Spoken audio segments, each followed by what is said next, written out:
inspired by hope.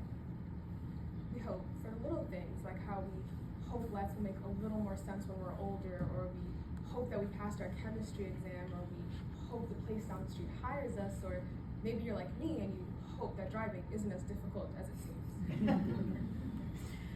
However, these hopes are not limited to the little things.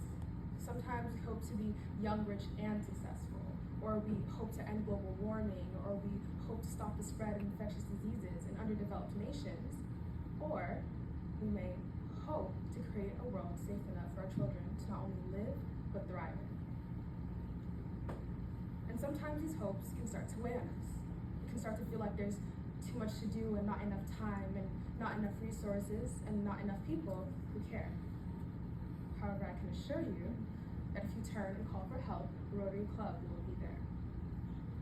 As an individual, global and even communal change can feel overbearing, but as Rotarians, there's nothing that we cannot do together. As a society that has grown worldwide, there isn't a corner of this earth that we cannot reach. There isn't a limit to the good that we can do or the hope that we can inspire.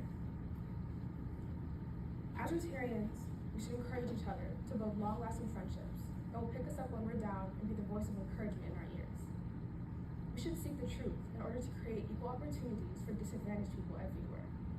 We should be the most beneficial parts of our community, of our society, and of our world. Our hopes will pair with action to create the change that we so desire, because as a wise man once said, whatever Rotary means to us, to the world will be known by the results of which it achieves.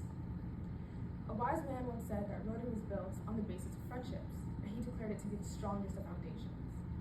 A wise man once called himself a Rotarian until he left this world, confident that we would continue his legacy. A wise man named Paul Harris, who created Rotary with the sole purpose of contributing to the betterment of our global community. So let us do just that. Let us continue to build the friendships that brought Rotary to where it is today. Let us be just in a society filled with equity as Mr. Harris intended. Let us be as truthful as the quotes that left Mr. Harris's mouth. Let us inspire hope in the darkest corners of our hearts so we can say with conviction that we fulfilled the wishes of Mr. Paul Harris himself.